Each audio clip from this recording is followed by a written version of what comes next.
Amerika itu dalam posisi yang sangat ketakutan guys. Saat ini mereka sangat ketakutan karena mereka melihat Indonesia bisa mengembangkan teknologi finansial yang begitu canggihnya. Bahkan lebih canggih dibanding teknologi Mastercard Visa mereka. Dan begitu hebatnya sistem kita bisa melakukan jutaan transaksi setiap harinya dengan biaya yang sangat murah dibandingkan teknologi Mastercard dan Visa. Makanya ini sebuah ancaman bagi kekuasaan finansial bisnis perbankan yang ada di Amerika. Ya, penerapan sistem pembayaran domestik Indonesia seperti Quick Response Indonesian Standard atau KRIS dan Gerbang Pembayaran Nasional atau GPN memperoleh sorotan dari pemerintah Amerika Serikat dalam negosiasi tarif resiprokal dengan Republik Indonesia. Pemerintah Amerika Serikat menilai kedua sistem pembayaran domestik milik Indonesia tersebut membatasi gerak perusahaan asing. Halo guys, ngeri banget nih. Proses negosiasi tarif ya antara pemerintah Indonesia dan pemerintah Amerika Serikat itu semakin mencekam. Kok bisa ya? Karena ternyata proses negosiasi yang dilakukan itu sudah menjurus ke arah pengendalian perbudakan ekonomi. Teman-teman tahu di hadapan kita ini ada dokumen, ini dikirim oleh follower kita nih di Instagram namanya Jenny. Thank you Jenny ya. Ini dokumen ratusan halaman dan gue mau bilang di dalam dokumen tuntutan oleh Presiden Amerika Serikat ini ada begitu banyak yang mereka minta dari negara kita. Bukan hanya sektor energi, pertambangan, tapi ada juga bisnis perbankan, ada juga soal investasi, ada juga soal sertifikasi halal, ada juga soal obat-obatan, ada soal karantina. Di sini juga ada soal yang berhubungan dengan bisnis impor ekspor di Indonesia dan banyak lagi lah. Tapi satu spesifik ya, gue bakal bahas semuanya sih. Tapi hari ini super spesifik gue akan bahas tentang prahara QRIS atau harus gue bilang KRIS atau KRIS. Dan ini ada hubungannya loh dengan nyawa kalian. Karena teman-teman tahu gak sih total nilai transaksi QRIS di Indonesia itu sudah ratusan juta transaksi dengan jumlah yang gak main-main loh. Nilai transaksinya diperkirakan tahun ini hampir 1 kuadriliun alias 1.000 triliun rupiah yang beredar di sistem QRIS. Makanya ini sesuatu yang sangat fatal dan sangat urgent buat gue bahas hari ini. So teman-teman jangan di skip video ini karena di sini ada peri kehidupan lu, khususnya nyawa lu di bidang ekonomi. Ini sesuatu yang ngeri karena bisnis perbankan itu adalah urat nadi perekonomian suatu bangsa. So jangan di skip video ini, let's check this out.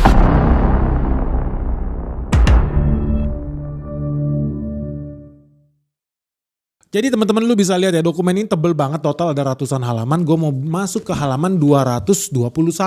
Very spesifik permintaan Donald Trump di bidang financial services ini betul-betul brutal. Ya ini ada soal investasi perbankan lah. Amerika sangat ingin menguasai bisnis perbankan di Indonesia karena mereka berkali-kali gagal. Contohnya yang paling mutakhir ya zaman dulu Citibank itu sangat powerful di Indonesia. Lu kalau lulusan Citibank bisa kerja di mana aja. Di kolong langit Indonesia ini tinggal tunjuk. Oh lu lulusan Citibank, lu pasti orang hebat. Ya sekarang Citibank malah mau kabur dari Indonesia. Kemarin habis jualan bisnisnya juga. So teman-teman kenapa penting buat kita bahas ini? Karena dari dulu ya yang namanya Amerika Serikat ini begitu powerful. Ketika mereka invest di suatu negara dan mereka mengalami kesulitan, apa yang dilakukan oleh para pengusahanya di Republik ini? Telepon duta besarnya. Bro tolong lu teken dong menterinya Indonesia. Bro tolong lu teken dong presidennya Indonesia, kok begini kok begitu. Jadi level mereka ketika berbisnis itu sudah sampai ke level memanfaatkan duta besar yang ada di sini. Dan di sini gue jadi ingat cerita kawan baik kita ya yang bilang ya Ben memang ada salah satu perusahaan Amerika ketika mereka bisnis di Indonesia, katakan bisnisnya rugi atau apapun itu ada kebutuhan, mereka itu manja Ben. Mereka nanti menelpon orang duta besar inilah yang disuruh ngejar dan nekan pemerintah Indonesia. Wih brutal banget, hebat banget sih, jujur sih gue salut sih, hebat banget. Nah salah satu hal di bidang perbankan and financial service di Indonesia yang digugat oleh Donald Trump dan lu harus tahu, itu yang pertama adalah GPN, Gerbang Pembayaran Nasional.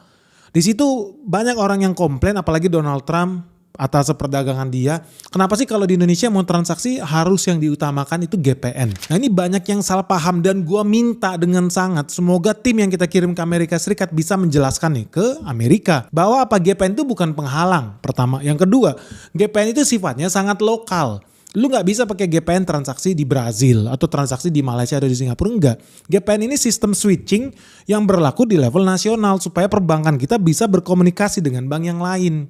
Contoh, lu kan tahu yang namanya ATM bersama. Mungkin lu pernah dengar juga namanya ada Alto lah, ada Link lah dan lain sebagainya. Itulah yang ada di Indonesia dan itu betul-betul unik di Indonesia. Kalau teman-teman ke Amerika itu susahnya naujubillah, transfer antar bank, susahnya bukan main. Gue kasih tahu lu pakai bank di California, mau transfer ke bank yang ada di Ohio, itu susahnya bukan main. Bisa proses sampai berhari-hari. Negaranya sama, tapi sangat sulit. Kenapa bisa begitu? Karena konsep di negara di Indonesia, Itu kan provinsi, satu undang-undang berlaku semua. Yang bikin Bank Indonesia, Bank Sentral bersama OJK. That's it. Di Amerika itu ada begitu banyak regulator, bahkan sampai di level state juga. Negara bagian ini punya hak sendiri. Mereka bikin aturan main sendiri. Akibatnya apa? Komunikasi digital nih antar bank itu nggak otomatis kayak di Indonesia. Jadi makanya lu jangan heran ya kalau di Amerika lu transaksi di bank itu selalu butuh pihak ketiga. Contohnya nih orang bisa pakai TransferWise atau Venmo atau pakai PayPal. Mereka pakai pihak ketiga karena sistem legacy yang ada saat ini sangat lambat dan tidak efisien.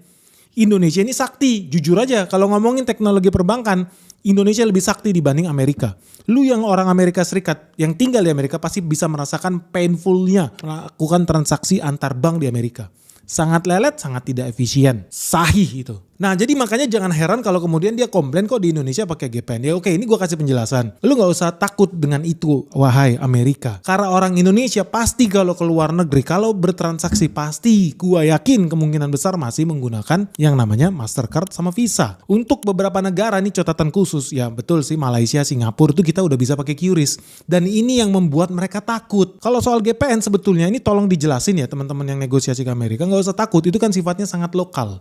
Ya oke lah, anggaplah itu aplikasi pihak ketiga seperti yang kita udah tahu ada Venmo di Amerika Serikat, ada TransferWise dan lain sebagainya. Tapi sebetulnya yang mereka mau incer itu adalah QRIS. QRIS ini sangat fatal, sangat signifikan dan ini adalah inovasi yang menurut gua jujur nih, bukan gua muji-muji ya. Tapi ini jujur ini inovasi yang paling spektakuler yang diciptakan oleh Bank Indonesia. Sekarang orang-orang itu bisa transaksi nggak perlu lagi bayar uang cash, pegang duit, bawa logam, bawa uang kertas yang lecek banyak bakteri, enggak. Cukup keluarin handphone, scan, selesai. Lu transaksi. Dan ini membahayakan Amerika Serikat. Amerika itu dalam posisi yang sangat ketakutan guys. Saat ini mereka sangat ketakutan karena mereka melihat Indonesia bisa mengembangkan teknologi finansial yang begitu canggihnya. Bahkan lebih canggih dibanding teknologi Mastercard Visa mereka. Dan begitu hebatnya sistem kita bisa melakukan jutaan transaksi setiap harinya dengan biaya yang sangat murah dibandingkan teknologi Mastercard dan Visa. Makanya ini sebuah ancaman bagi kekuasaan finansial, bisnis perbankan yang ada di Amerika. Loh kok bisa? Ini gambarannya ya. Kenapa ini sangat strategik dan sangat penting buat Amerika Serikat menghancurkan QRIS, menyerang Bank Indonesia. Teman-teman tahu di bulan Januari 2025 saja nilai transaksi QRIS itu mencapai 80 triliun satu bulan aja. Kalau lu kali 12 disetahunkan maka menjadi 960 triliun yang gue yakin sih nilainya pasti lebih dari itu. Jadi bisa sampai 1000 triliun alias 1 kuadriliun. Nah kenapa mereka emosi? Emang so what dengan QRIS? Kenapa emosi? Ingat guys, ini soal cuan, soal profit.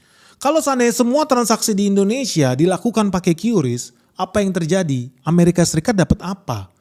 Mereka di sini ada perusahaan Mastercard, ada perusahaan Visa. Nah lu tahu ya, kalau lu transaksi pakai QRIS, itu lu cukup membayar MDR itu senilai 0,3%. Alias merchant discount rate 0,3%. Gampangnya gini, kalau lu transaksi Rp100.000, lu bayar MDR 0,3%. 0,3% itu berarti cuma setara 300 perak. So teman-teman bayangin lu transaksi Rp100.000, fee transaksi lu buat QRIS itu cuma 0,3% alias 300 perak. Nah bandingkan dengan Mastercard atau Visa. Ketika lu bayar nih sesuatu pakai Mastercard atau Visa, lu akan di-charge antara 2-3% per transaksi. Nilai realnya yang masuk ke kantongnya Visa sama Mastercard itu sekitar 1%. Jadi bayangin kalau transaksi Rp100.000, maka Visa dan Mastercard itu akan makan Rp1.000. Nah perbandingannya kan jauh, 3 kali lipat lebih mahal. Pakai QRIS lu cuma bayar 300 perak. Pakai Visa lu harus bayar Rp1.000. Oke pak, so what? Kenapa Donald Trump harus marah-marah sama kita? Ini kan cuma masalah 1.000 perak doang. Kenapa kita sampai harus menghancurkan sistem QRIS yang udah kita bangun ini? Teknologi ini kita harus hancurkan. Bentar guys. Sebelum kita lanjut videonya, good news guys, Sekolah Saham BNX season 7 kembali dibuka nih. Jadi buat teman-teman yang belum sempat join yang season 6, kita sekarang udah masuk ke season ke-7 dan ini seru banget karena tahun ini kita membahas tentang energi terbarukan. So teman-teman tahu nggak, orang kalau ngomong energi di Indonesia ini cuma ada batu bara atau minyak bumi. Tetapi sekarang kita udah masuk ke era di mana saham-saham perusahaan yang prospek itu justru datang bukan dari batu bara lagi, tapi dari energi terbarukan. Dan banyak loh sebetulnya energi terbarukan. Ada lu ngomong minyak sawit, ada namanya gas bumi, ada namanya tenaga surya dari matahari, termasuk tenaga air. Dan masih begitu banyak lagi yang belum kita bahas. Nah makanya di season 7 ini kita akan membahas saham-saham yang sangat prospek, investasi yang menurut gua sangat menarik buat kita pelajari bersama. Hanya di Sekolah Saham BNX season 7 tentang emiten-emiten dan prospek. prospek yang luar biasa dari sektor energi terbarukan. Makanya jangan sampai ketinggalan guys. Segera buruan daftar karena kita ada promo nih, diskon 25% hanya untuk 50 orang pertama yang daftar sebelum 25 April 2025. So tunggu apa lagi guys? Buruan yuk, segera hubungi nomor handphone yang ada di bawah ini atau www.skalasahambenix.com. Ingat guys, bisnis finansial tuh enak ya. Mereka itu bisa duduk-duduk aja dapat fee. Lu bayangin ya, kenapa ini betul-betul strategik ya? Dan ini pinter banget menurut gue Donald Trump cara dia mengeksploitasi kita. I'm telling you, these countries are calling us up, kissing my ass, kissing my ass, Kissing my ass. They are dying to make a deal. Please, sir, make a deal. I'll do anything. Ini transaksi finansial itu ya guys, ini bisnis perbankan itu fee-nya itu kecil-kecil tapi begitu dikali banyak nilainya itu triliunan. Lu gak percaya? QRIS itu nilai transaksinya, tadi gue udah bilang 80 triliun di bulan Januari, itu cuma 1 bulan, Januari 2025. Lu kali 12 bulan dalam 1 tahun nilainya 960 triliun. Nah 960 triliun dalam 1 tahun. Kalau Visa makan 1% komisi dia, berarti Visa akan terima duit 9,6 triliun per tahun. Kaget. Kaget. Gila gak lu? 9,6 triliun per tahun lu bagi 12 bulan, artinya Visa bisa makan 800 miliar per bulan. Menurut lu 800 miliar per bulan kecil?